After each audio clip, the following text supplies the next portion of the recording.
Hello friends, welcome to our YouTube channel teaching exam overload.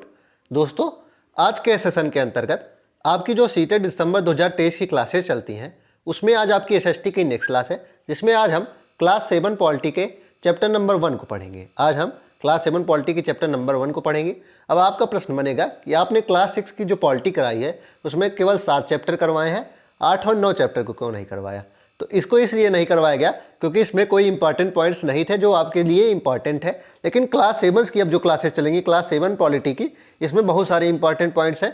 आप इसमें ही देखेंगे कि ये क्लास कितनी बड़ी हो जाएगी। तो आज हम क्लास 7 पॉलिटी के चैप्टर नंबर 1 को पढ़ेंगे, जिसका नाम है समानता। चलिए फिर सेशन को शुरू करने से पहले हमारी एक रिक्वेस्ट है कि हमारे चैनल को लाइक करें, सब्सक्राइब करें तथा ज़्यादा से ज़्यादा शेयर करें। चलिए देखते हैं इसमें इंपॉर्टेंट पॉइंट्स क्या क्या दिए हैं। इसमें पहला पॉइंट है कि भारत जैसे एक लोकतांत्रिक देश में जब वयस्कों को मत देने का अधिकार होता है, चाहे उनका धर्म कोई भी हो, शिक्षा का स्तर कोई भी हो, जाति कुछ भी हो और वे गरीब हो या अमीर, इससे मतलब नहीं होता है। तो इसे क्या कहा जाता है? इसे सार्वभौम वयस्क मताधिकार कहा जाता है। इसे क्या कहा जाता है? सार्वभौमिक वयस्क मताधिकार। इसका मतलब क्या होता है? सार्वभौमिक मतलब सबको, वयस्क मतलब जो 18 वर्ष या फिर 18 वर्ष से ऊपर के वयस्क हो, चाहे वह पुरुष हो चाहे स्त्री हो, चाहे किसी भी धर्म को हो, चाहे हिंदू मुस्लिम सिख ईसाई किसी भी धर्म के हो, चाहे साक्षर हो या निरक्षर हो, किसी भी जात के हो, मतलब 18 या फिर 18 से अधिक के वयस्क को मत देने का अगर अधिकार है तो उस देश को हम क्या कहेंगे कि सार्वभौमिक वयस्क मताधिकार वाला देश है, और भारत ऐसा देश है। आगे देखते हैं। सार्वभौमिक वयस्क मताधिकार का विचार समानता के विचार पर आधारित है। और ये समानता के विचार पर आधारित है क्योंकि यह घोषित करता है कि देश का हर वयस्क स्त्री पुरुष, चाहे उसका आर्थिक स्तर कुछ भी हो, जाति कुछ भी हो, और एक वोट देने का वो अधिकार है। तो यह सार्वभौमिक वयस्क मताधिकार समानता पर क्यों आधारित है? क्योंकि यह हमें यह बताता है कि आप स्त्री हो या पुरुष हो, आपका आर्थिक स्तर कुछ भी हो, चाहे अमीर हो चाहे गरीब हो, आपकी जाति कोई भी हो सकती है, उससे हमें मतलब नहीं है। आप एक मत देने के अधिकार है, एक ही मत सब दे सकते हैं, आप भी एक मत दे सकते हैं, इसलिए ये समानता पर आधारित है। आगे है कि कांता वोट देने के लिए बहुत उत्सुक है। तो इसके बाद इसमें जो कहानी बताई गई उसको बताया गया है। चलिए आगे देखते हैं। आगे क्या है कि दलित शब्द क्या है? आगे अगला पॉइंट हमारा है दलित शब्द क्या है। दलित एक ऐसा शब्द है जो निचली कही जाने वाली जात के लोग स्वयं को संबोधित करने के लिए प्रयोग में लाते हैं। तो दलित क्या है? दलित एक ऐसा शब्द है जो निचली कही जाने वाली जाति, जो समाज में नीचे माना जाता है, उन जाति के लोग अपने आप को कहलवाना पसंद करते हैं। और इसका अर्थ क्या होता है? कुचला हुआ या फिर टूटा हुआ। इसका अर्थ क्या होता है? कुचला हुआ या फिर टूटा हुआ।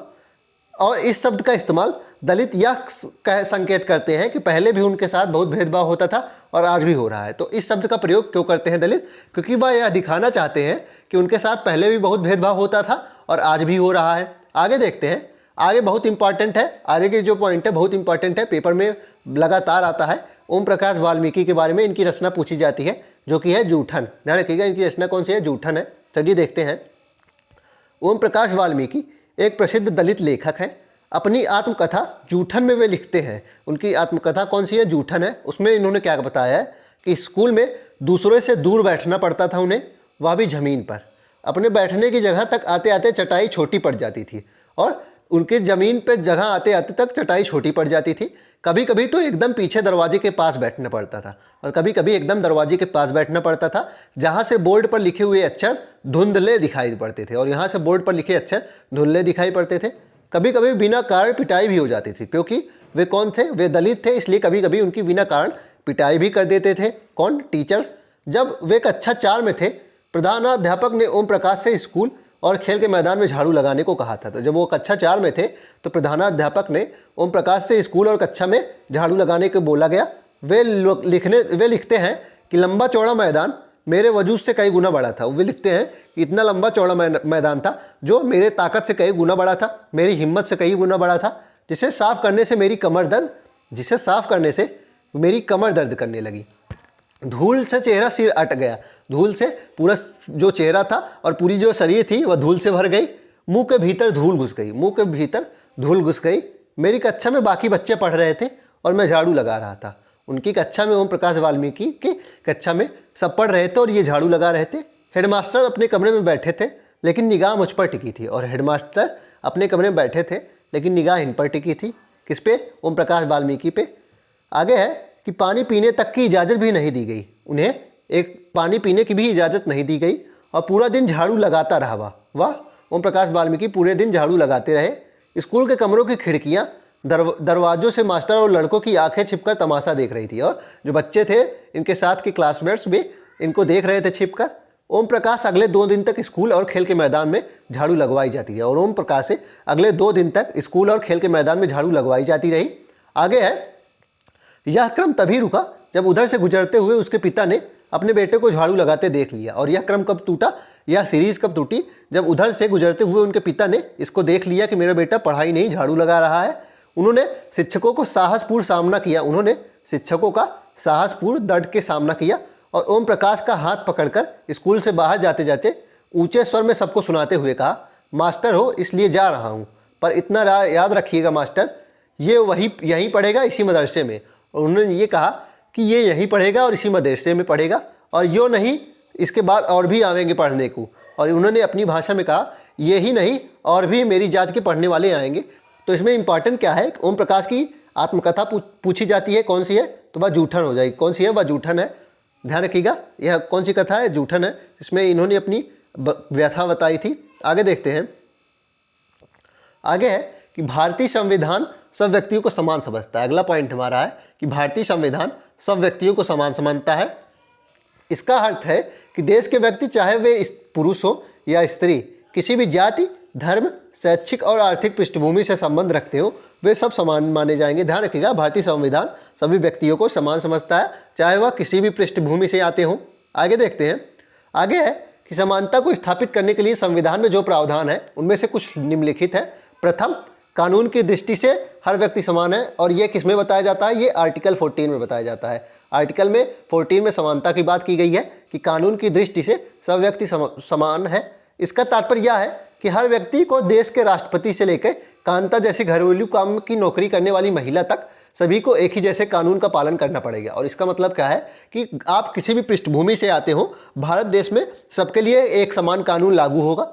दूसरा है, किसी भी व्यक्ति के साथ उसके जाति, धर्म, वंश, जन्म स्थान और उसके स्त्री या पुरुष होने के आधार पर भेदभाव नहीं किया जा सकता। और इसे क्या कहा जाता है, इसे आर्टिकल 15 में रखा जाता है। भेदभाव आप किसी भी आधार पर नहीं कर सकते हैं। तीसरा है, हर व्यक्ति सार्वजनिक स्थानों पर जा सकता है, और हर व्यक्ति सार्वजनिक स्थानों पर जा सकता है जिनमें से खेल के मैदान, होटल, दुकान और बाजारें आदि सम्मिलित है। ध्यान रखिएगा, ये भी बताया गया है कि आप किसी भी जात के हो, आप किसी भी सार्वजनिक स्थान पर जा सकते हैं। आप प्राइवेट प्लेस में नहीं जा सकते, ये बात सही है, लेकिन आप किसी भी सार्वजनिक स्थान पर जा सकते हैं, चाहे आपकी जाति कोई भी हो। आगे है, सब लोग सार्वजनिक कुओं, सड़कों और नहानों के घाटों का उपयोग भी कर सकते हैं। और ऐसा भी अब प्राचीन समय का नियम नहीं रहा है अब भारतीय संविधान में कि कोई कुआं है तो उसमें सिर्फ हिंदू ही या फिर उसमें किसी एक विशेष जाति के या फिर मुसलमान ही उस विशेष क्षेत्र में रह सकते हैं। कोई भी रह सकता है, किसी को भी आवागमन की परमिशन है। चौथा है, अस्पृश्यता का उन्मूलन कर दिया गया। ध्यान रखिएगा, चौथा क्या है, अस्पृश्यता मतलब क्या होता है, छुआछूत। इसको क्या कहते हैं, छुआछूत का उन्मूलन कर दिया गया है, मतलब संविधान ने छुआछूत का उन्मूलन कर दिया गया है। ध्यान रखिएगा, उसको नष्ट कर दिया है। आगे है, शासन ने संविधान द्वारा मान्य किए गए समानता के अधिकार को 2 तरह से लागू किया है। और संविधान ने 2 तरह से, जो संविधान में समानता का अधिकार है उसे 2 तरीके से लागू करवाया है।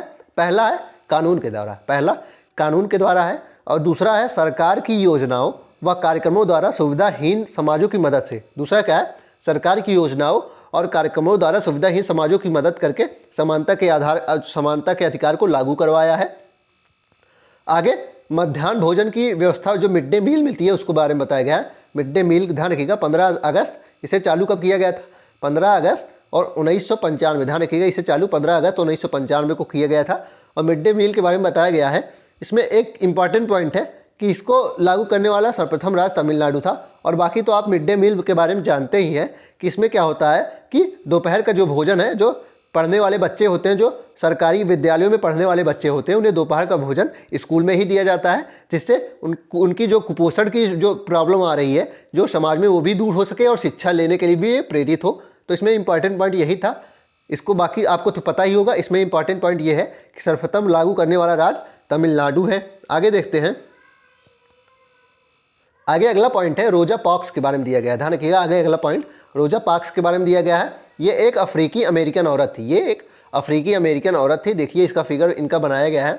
ये रोजा पार्क्स है, अफ्रीकी अमेरिकन औरत है। 1 दिसंबर 1955 को दिन भर काम करके थक जाने के बाद बस में उन्होंने अपनी सीट एक गोरे व्यक्ति को देने से मना कर दिया। तो एक दिन 1 दिसंबर 1955 का दिन था, थक के अपने ऑफिस से घर आ रही थी और उन्होंने अपनी सीट एक गोरे व्यक्ति को देने से मना कर दिया। उस दिन उनके इनकार से अफ्रीकन अमेरिकनों के साथ असमानता को लेकर एक विशाल आंदोलन प्रारंभ हो गया, जो नागरिक अधिकार आंदोलन कहलाया। ध्यान रखिए ये क्या कहलाया, नागरिक अधिकार आंदोलन या फिर सिविल राइट मूवमेंट। 1964 के अधिकार अधिनियम के द्वारा नस्ल, धर्म और राष्ट्रीय मूल के आधार पर भेदभाव का निषेध किया गया। और 1964 का जो नागरिक अधिकार आंदोलन था या फिर नागरिक अधिकार अधिनियम आया, उसी के अनुसार उसमें नस्ल के आधार पे, धर्म के आधार पे और राष्ट्रीय मूल के आधार पे भेदभाव नहीं किया जा सकता है। इससे यह भी कहा कि अफ्रीकन अमेरिकन बच्चों के लिए सब स्कूल के दरवाजे खोले जाएंगे और इसमें यह भी नहीं है कि किसी एक विशेष समुदाय का बच्चा एक विशेष समुदाय में ही पढ़ने जाएगा और उन्हें अलग स्कूलों में नहीं जाना पड़ेगा, जो विशेष रूप से केवल उन्हीं के लिए खोले गए थे। और उन्हें अब ऐसे स्कूल में नहीं जाना पड़ेगा कि ये विशेष एक जाति के लिए स्कूल खुले हैं। कोई भी व्यक्ति किसी भी स्कूल में जा सकता है, कोई भी बच्चा किसी भी स्कूल में पढ़ सकता है। इतना होने के बावजूद भी अधिकांश अफ्रीकी अमेरिकन गरीब हैं और इतना होने के बावजूद भी अधिकांश जो अफ्रीकी अमेरिकन्स हैं वे गरीब हैं, क्योंकि रंग के आधार पर अभी भी भेदभाव होता है। अधिकतर अफ्रीकी अमेरिकन बच्चे केवल ऐसे सरकारी स्कूलों में प्रवेश लेने का ही समर्थ रखते हैं जहाँ कम सुविधाएं हैं और कम योग्यता वाले शिक्षक हैं। तो अधिकांश जो बच्चे हैं, अधिकांश अफ्रीकी अमेरिकन बच्चे केवल ऐसे ही सरकारी स्कूल में प्रवेश ले पाते हैं जहाँ सुविधाएं कम है और कम योग्यता वाले शिक्षक हैं, जबकि गोरे विद्यार्थी प्राइवेट स्कूल्स में पढ़ते हैं और उन क्षेत्रों में रहते हैं जहाँ के सरकारी स्कूलों का स्तर निजी स्कूलों जैसा ही ऊंचा होता है। और उन क्षेत्रों में या तो पढ़ते हैं तो निजी स्कूल में या फिर सरकारी स्कूलों में पढ़ेंगे तो उस क्षेत्र में रहते हैं, उस क्षेत्र में विकास बहुत ज़्यादा किया गया रहता है सरकारी स्कूलों का, उसका भी स्तर प्राइवेट स्कूल्स के ही जैसा होता है। आगे देखते हैं, आगे अगला पॉइंट इसमें दिया गया है भारत के संविधान के अनुच्छेद 15 का अंश। इसमें अनुच्छेद 15 का अंश दिया गया है, मतलब इसमें क्या है, भेदभाव वाला था ना। ये जो आर्टिकल 15 है ये इसमें क्या है कि आप भेदभाव नहीं कर सकते हैं। चलिए इसको देखते हैं।